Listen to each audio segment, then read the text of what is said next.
दूसरा मुद्दा मैं मानता हूं जो जरूरी है वो एनडीसी का मुद्दा है। काफी लंबे समय से कांग्रेस पार्टी भी, हम ध्यान आकर्षण प्रस्ताव भी लेके आए हैं, कई बार इस पे मुद्दे को विधानसभा में भी उठाया, मगर इस मुद्दे के ऊपर भी सरकार ने बड़ा दुर्भाग्यपूर्ण एक जो इस बार चिट्ठी, जो सवाल का जवाब दिया। मैंने सवाल लगाया हुआ था कि भाई एनडीसी पोर्टल में क्या कोई कमियां हैं, ये मैंने सवाल सरकार से पूछा था। अगर हैं तो इस पर सरकार ने क्या कदम उठाए इस पोर्टल को ठीक करने के लिए। और सरकार का जवाब आता है कि हमारे इस पोर्टल के अंदर कोई कमी नहीं है। नो सर, मतलब इसमें कोई नहीं है, बल्कि बस ये जवाब देते हैं कि 1 अप्रैल 23 से लेकर 24 तक हमने 4,19,000 बेसिकली जितने भी नो ड्यू सर्टिफिकेट जारी किए हैं इस पोर्टल से, बाकी इसमें कोई कमियां नहीं है। अब आप भली भांति जानते हैं, मुझे बताने की आवश्यकता नहीं है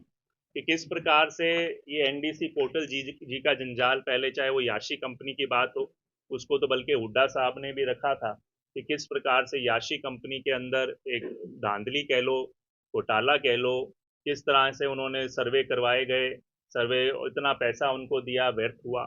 उसके बाद सरकार ने जो अभी भी पोर्टल बनाया है, 2-3 महीने के अंदर वो पोर्टल जब अपडेट करने के नाम पर जो पुराना इनका डेटा है वो सारा का सारा अपने आप ही गायब हो जाता है। उस डेटा के साथ जुड़े हुए जिसने कोई टैक्स भरा वो वापस टैक्स दिखाने लग जाता है, होगा उस पुराने मालिक के नाम पर वो प्रॉपर्टी बोलने लग जाती है। कोई व्यक्ति अगर मान लो जिसका एक कंबाइंड प्रॉपर्टी है, उसमें से कुछ हिस्सा वो बेचता है, तो वो सारी की सारी प्रॉपर्टी कई बार जो खरीदार है उसके नाम पर ट्रांसफर हो जाती है। तो इस तरह की बहुत सारी समस्याएं इस एनडीसी पोर्टल के अंदर बनी हुई हैं। जब से ये एनडीसी पोर्टल आया है तो हमारे जो नगर निकाइयां हैं उन्होंने मैनुअल रिकॉर्ड को भी, मैं मानता हूँ, पूरी तरीके से मेंटेन कोई होता नहीं। तो वो जब कोई जाता है व्यक्ति, वो कहते हैं आप अपना ऑब्जेक्शन लगाइए, दोबारा से हमें इस पे अपने सारे डॉक्यूमेंट्स मुहैया करवा के दीजिए। तो मैं इस चीज़ों पे मैं मानता हूँ कि ये एक जी का जंजाल बना हुआ है। और ये हम सभी के लिए, मतलब यहाँ तक मैंने खुद का भी देखा है, जो हमने भी प्रयास किए तो कई बार हम भी इसी चीज़ से निकल कर गए हैं, सब आम नागरिक के लिए नहीं की बात कर रहा। तो ये एक हालात हैं, बट इसमें भी मैं यही सवाल करना चाहूँगा सरकार से कि सरकार जब तक चीज़ों को मानना ही नहीं शुरू करेगी, जब जवाब ये मिलेंगे कि भाई हमारी चीज़ में कोई कमी है नहीं, तो सुधार की अपेक्षा, सुधार की उम्मीद हम मानते हैं किस तरीके से कर सकते हैं। ये एक और मुद्दा मैं मानता हूँ कि क्योंकि विधानसभा जनता की अदालत है एक तरीके से, वहाँ पर जब जितना समय रहता है तो मैं मानता हूँ आप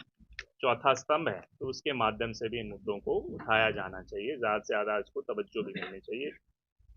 उसके साथ साथ कुछ सरकारों से मैं, सरकार से छोटी मोटी मैं मांगे भी रखता रहा हूँ, कुछ जरूरी मांगे भी हैं। जैसे एक मैंने मांग जिसको मैंने अपनी कमेटी के माध्यम से रखा था